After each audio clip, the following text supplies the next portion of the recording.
Chers internautes, bonjour. Voici l'interview de la semaine, consacrée aujourd'hui à la libération de l'ancien président ivoirien Laurent Gbagbo, qui était détenu depuis plus de 7 ans à la Cour pénale internationale. Cette chaîne YouTube est indépendante, donc merci à ceux qui le peuvent de nous soutenir via Tipeee, afin que nous puissions continuer cette aventure journalistique. Sans plus tarder, avec nous aujourd'hui, Fanny Pigeot. Fanny, bonjour. Alors vous êtes journaliste, écrivain, vous avez notamment travaillé pour Mediapart et vous avez écrit un livre sur la crise ivoirienne intitulé « France-Côte d'Ivoire, une histoire tronquée », sorti en 2015 aux éditions Vent d'ailleurs. Merci d'avoir accepté cette interview. Merci de m'avoir invité. Alors tout d'abord, sur un plan purement judiciaire, pouvez-vous nous résumer ce feuilleton qui s'est déroulé à la CPI, en particulier depuis 3 semaines, entre l'annonce de l'acquittement de Gbagbo et de Blé Goudé, et puis celle hier de leur liberté conditionnelle? Alors, donc, si on se souvient bien, le 15 janvier, les juges de la Chambre de première instance ont décidé d'acquitter Laurent Gbagbo et son ministre de la Jeunesse, Charles Blé Goudé, et ont ordonné leur libération immédiate. Ça, c'était donc le 15. Et à ce moment-là, le bureau de la procureure, Fatou Bensouda, s'est opposé à la question de la libération immédiate en disant qu'elle avait l'intention de faire appel sur la question de l'acquittement. Et en fonction de ce projet d'appel, elle voulait empêcher que les 2 hommes soient libérés. Donc elle a fait appel devant la chambre de première instance qui s'est réunie le lendemain, le 16. Et à nouveau, les juges de la chambre de première instance donc, ont dit qu'il fallait les libérer immédiatement. Alors à ce moment-là, je crois que ça se passait en milieu d'après-midi. Laurent Gbagbo et Charles Blé Goudé étaient considérés officiellement libres. Et puis dans la soirée, il y a eu une nouvelle surprise. Le procès on a eu beaucoup. Nouvelle surprise, le bureau du procureur, ou de la procureure plutôt, a décidé de saisir la chambre d'appel de la CPI. Alors là, c'est un processus un peu compliqué, qui est assez tordu, puisque ces juges de la chambre d'appel ont dit on va se réunir, mais d'ici là, on les garde en détention, ce qui était quand même assez stupéfiant de voir 2 personnes acquittées gardées en détention. Mmh. Et finalement, ça s'est fini par le 1er février, une nouvelle audience avec cette chambre d'appel qui a décidé de les libérer, ce qui n'était pas forcément évident parce que la procureure demandait au mieux qu'ils soient maintenus en détention, de les libérer avec des conditions extrêmement sévères. Alors, ce qu'il faut savoir, c'est que si la procureure s'est permis de faire cette demande, c'est parce qu'il y a un article dans le statut de Rome, qui est le texte fondateur de la CPI, un article qui dit que donc des personnes qui sont acquittées doivent être remises immédiatement en liberté, mais s'il y a des circonstances exceptionnelles, par exemple un risque d'évasion, la chambre de première instance peut, à la demande donc, du procureur, ordonner le maintien en détention d'accusés pendant la procédure d'appel. D'accord. C'est là-dessus que s'est fondée la procureure pour faire son appel. C'est quelque chose de comme vous l'avez rappelé, qui est quand même très rare que des personnes qui soient acquittées, enfin c'est même quasiment du jamais vu, qu'une personne acquittée soit maintenue en détention, ou en tout cas pendant plusieurs semaines. Il faut beaucoup chercher dans l'histoire des juridictions nationales et internationales des cas similaires, ça n'existe pas. Et puis alors en plus les conditions qui sont imposées à Laurent Gbagbo et Charles Blé Goudé en fait sont équivalentes à une assignation à résidence, puisqu'ils vont devoir rester dans un pays européen et avec des conditions,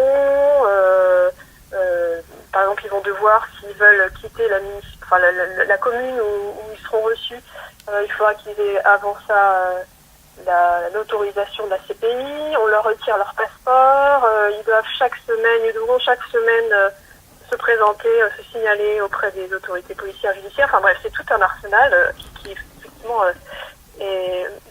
Et pour l'instant, ils ne peuvent pas rentrer en Côte d'Ivoire. Et voilà, ils ne peuvent absolument pas rentrer en Côte d'Ivoire. D'accord. Certains estiment que la CPI a, cette fois encore, échoué dans sa mission de condamner un dictateur sanguinaire. Qu'en pensez-vous? Alors ça, c'est effectivement ce que disent certains.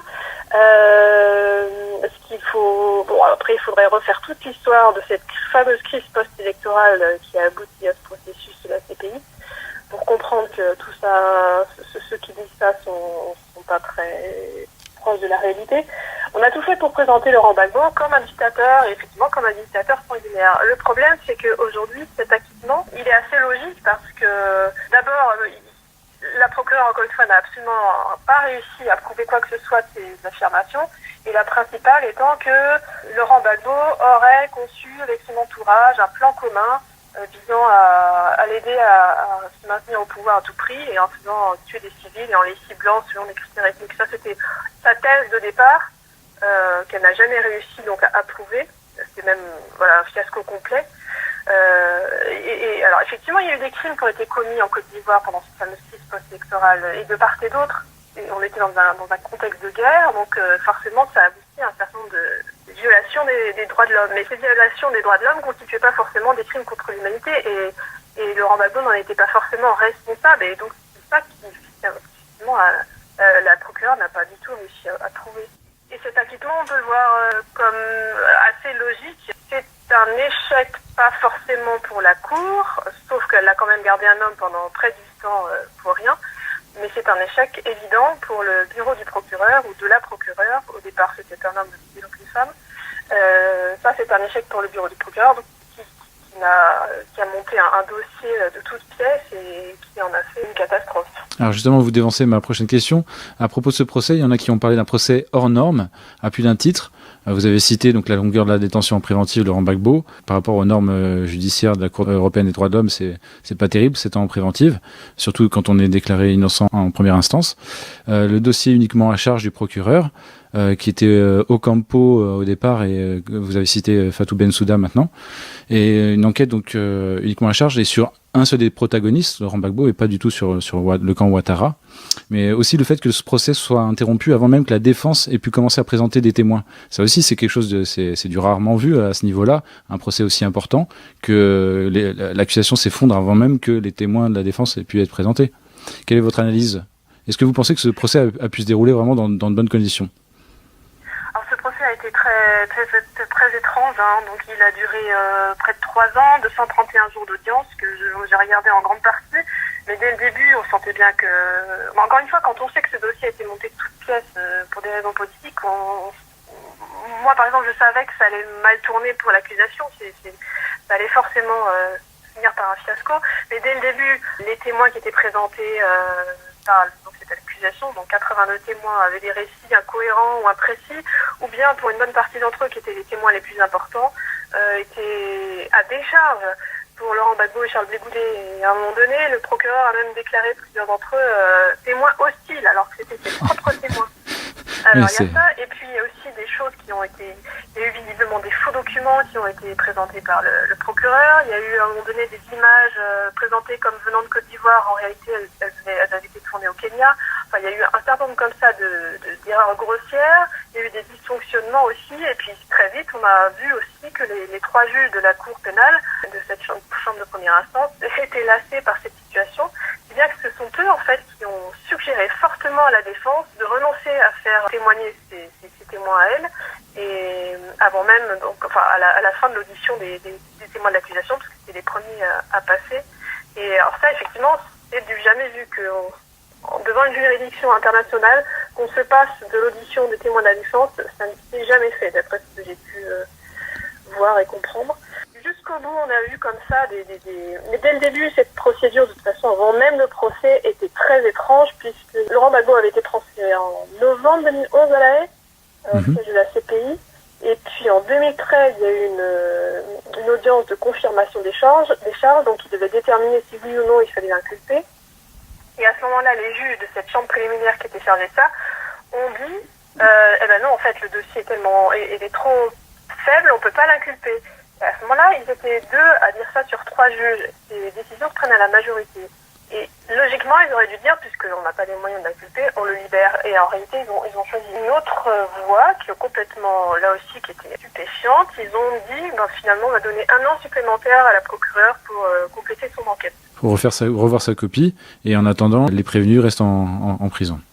Alors, voilà. Sur le fond du dossier, il y a des élections présidentielles en Côte d'Ivoire en 2020.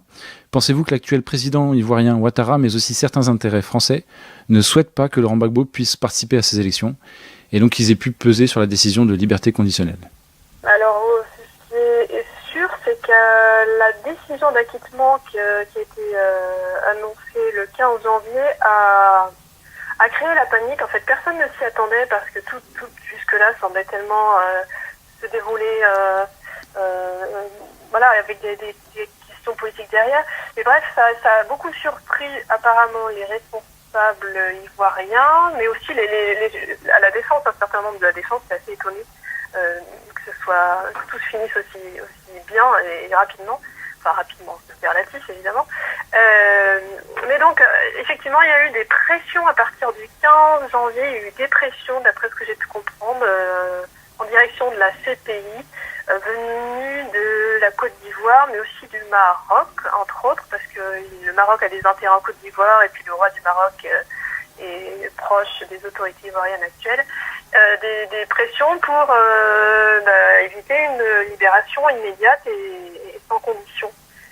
Donc on peut imaginer que tout ça a joué et que le pouvoir actuellement en Côte d'Ivoire n'a pas très envie que Laurent Gbagbo revienne en Côte d'Ivoire parce que ça va évidemment bouleverser complètement le jeu politique ivoirien et aujourd'hui l'actuel pouvoir est très isolé, a perdu ses alliés les plus importants. Malgré le rassemblement des fouettistes là, qui a été créé récemment. Alors effectivement, ils ont essayé de créer un parti avec d'autres qui en réalité se sont désistés avant cela. Donc le parti d'origine auquel appartient Alassane Ouattara se retrouve un peu seul. Son grand allié de 2010 contre le parti de Laurent Gbagbo de l'époque. Donc ce grand allié, c'est le Parti démocratique de Côte d'Ivoire présidé par Henri Konan Bédié. Donc il s'est détaché complètement. Mais ils sont plus du tout proches, ce parti-là et celui de Alassane Ouattara. Donc c'est un peu compliqué pour le pouvoir actuel. Et si Laurent Gbagbo revient dans tout ça, ça va être très difficile pour lui de tenir parce que Laurent Gbagbo reste extrêmement populaire, voire il l'est maintenant sans doute plus dans son pays qu'avant sa détention. Alors sur le fond du dossier, les médias mainstream répètent que Laurent Gbagbo a perdu les élections en 2010, qu'il s'est accroché au pouvoir et qu'il est directement responsable des massacres qui ont eu lieu. Alors sur les élections elles-mêmes, est-ce que c'est vrai qu'il a perdu les élections en 2010 ? On en est sûr ? Alors, moi, mon point de vue sur la question est assez différent, parce que si on regarde bien ce qui s'est passé, on se rend compte qu'en réalité, le processus électoral était complètement contrôlé par la commission électorale indépendante, elle-même contrôlée par le parti et les alliés d'Alassane Ouattara. Et dès le premier tour, en réalité, il y a eu des irrégularités, des tripatouillages, et puis ça s'est poursuivi au second tour. Donc moi, je dirais que c'est pas un processus qui a été correct. Et d'ailleurs, si bien qu'au premier tour, en réalité, Alassane Ouattara n'arrivait pas en deuxième position, mais arrivait en troisième position. Et il y a eu des pressions pendant 2 semaines sur Henri Konan Bédié, qui lui est arrivé second, pour qu'il accepte de laisser sa place à Alassane Ouattara. Tout ça s'est passé dans les coulisses, évidemment. Mais voilà, le processus électoral n'a pas du tout été clair et il y a eu des bourrages d'urnes dans la partie nord du pays qui était contrôlée par la rébellion des forces nouvelles pro-Ouattara. Enfin, bref, voilà, il n'y a pas... Aujourd'hui, il y a eu une prise aussi de partisane... Les organisations internationales comme l'ONU, la France et le FMI notamment ont pris parti pour Alassane Ouattara de manière évidente, mais sans respecter en réalité d'abord les institutions ivoiriennes et la constitution ivoirienne. Bref, il y a eu un gros tripatouillage. Oui, parce que la constitution ivoirienne prévoyait un recomptage des voix géré par le Conseil constitutionnel. Alors, donc Gbagbo demandait le recomptage des voix. Et alors j'apprends peut-être à certains internautes, je crois que ça a été révélé par François Mattei, c'est l'ONU qui a procédé ou qui a demandé à ce que soit procédé à la destruction des bulletins de vote à peu près un mois après les élections. C'est quand même assez troublant. Tout ça reposait sur un mandat très très étrange ou plutôt qui n'était pas réalisable, un mandat confié à l'envoyé spécial de l'ONU à l'époque en Côte d'Ivoire. Lui, il avait pour mandat de dire si l'élection, en gros, s'était passée dans des constitutions correctes. Il n'avait pas pour mandat de dire qui avait gagné et quel était le décompte. Or, c'est ce qu'il a fait. Et ça a beaucoup joué sur la suite, parce qu'il a pris lui aussi parti pour Alassane Ouattara. Mais à ce moment-là, si on regarde ce qui s'est passé, on se rend compte que les pressions de l'ambassadeur de France à l'époque à Abidjan et de l'ambassadeur des États-Unis à Abidjan ont été très fortes sur cet envoyé spécial de l'ONU. Monsieur Choi, non, c'est pas ça son nom? C'est ça. Et finalement, il s'est retrouvé à faire ce qu'il n'aurait jamais dû faire. Et il a annoncé en plus le résultat depuis le QG de campagne de Ouattara, ce qui est un petit peu bizarre. En plus, non, là c'était le président de la commission électorale. Ah d'accord, pardon. Enfin voilà, il a pris des positions qui n'entraient pas du tout dans son mandat, et il a violé son mandat, et il a été poussé à le violer, et ça a été un facteur qui a aggravé la crise qui était en train de se jouer. Alors, à propos du rôle de la France, on en a parlé plusieurs fois pendant cette interview. C'est vrai que les présidents français clament depuis un certain temps que la France-Afrique appartient au passé. Mais vous avez révélé au grand public l'existence d'un échange de mails aussi occulte que troublant entre la France, Ouattara et la CPI. Pouvez-vous nous en parler ? Oui, c'est ce que je disais tout à l'heure, c'est que avec Mediapart, on a eu accès à un certain nombre de documents qui ont montré notamment que, alors que cette fameuse crise post-électorale était à ses tout débuts, décembre 2010. Donc Gbagbo était au pouvoir à ce moment-là en Côte d'Ivoire. Voilà, c'était vraiment le moment où il y avait cette bataille autour des résultats. Donc Laurent Gbagbo avait été élu par le Conseil constitutionnel ivoirien, qui est quand même la plus haut organe qui peut décider ça. Et Alassane Ouattara, lui, a été reconnu élu par la communauté internationale, ce qui ne veut pas grand-chose. Pas dire grand-chose, mais on ne l'a pas souligné à l'époque. Toujours est-il que la crise commençait tout juste. Excusez-moi, je vous coupe, mais souvent, ce qu'on appelle la communauté internationale, c'est en gros, c'est les pays qui composent l'OTAN avec les États-Unis en tête, et puis un certain nombre de pays qu'ils ont réussi à convaincre. Oui, et puis le Conseil de sécurité de l'ONU, surtout, en tout cas, ceux qui dominaient à ce moment-là, c'est la France et les États-Unis. Mmh. Évidemment, les autres ont suivi. Mais il y a eu ensuite des oppositions de la Chine, là aussi, sur certaines décisions. Mmh. Et en tout cas, avant même qu'il y ait des violences, les documents qu'on a pu consulter avec Mediapart montraient que il y a eu des contacts entre Alassane Ouattara, le procureur de la CPI, et la diplomatie française. C'est-à-dire qu'il y a eu collusion, visiblement, avant même qu'il y ait des violences. Ça, c'est extrêmement grave. Je souligne, mais c'est extrêmement grave. C'est extrêmement grave parce que, encore une fois, il est évident que le procureur avait pris parti pour une des parties en conflit. Et puis ça s'est poursuivi pendant plusieurs mois parce qu'à ce moment-là, avant même les violences, en fait, le plan, visiblement, c'était de conduire Laurent Gbagbo devant la CPI. Et ils ont cherché pendant des mois le moyen de pouvoir réaliser ça avec un problème, c'est que la Côte d'Ivoire n'avait pas encore ratifié le statut de Rome, qui est le texte fondateur de la Cour pénale. Mmh. Et donc, ils ont essayé de trouver les moyens légaux, ils n'ont jamais réussi. Et finalement, le 11 avril 2011, lorsque Laurent Gbagbo a été arrêté à l'issue d'une opération militaire française au sol, auprès des fameux rebelles, là, Laurent Gbagbo donc a été arrêté. Et à ce moment-là, il y a un échange de nouveau de mails entre les diplomates français. Dans cet échange de mails, il est dit que un collaborateur procureur Ocampo souhaite que Ouattara ne relâche pas Gbagbo et qu'un État de la région renvoie l'affaire à la CPI au plus vite. Alors, dit comme ça, on ne comprend pas trop, mais en réalité, à ce moment-là, la CPI n'avait absolument rien contre Gbagbo, il n'y avait aucune enquête qui avait été menée, n'avait aucune base légale pour faire quoi que ce soit contre lui, mais demande, en tout cas le procureur demande à ce que Gbagbo soit maintenu en détention. Et c'est ce qui s'est passé, il a été placé en détention dans une petite maison au nord de la Côte d'Ivoire, dont il n'est pas sorti pendant près de 8 mois, de manière très rare. Il n'avait pas la lumière du jour, les volets étaient fermés, donc c'était dans des conditions difficiles.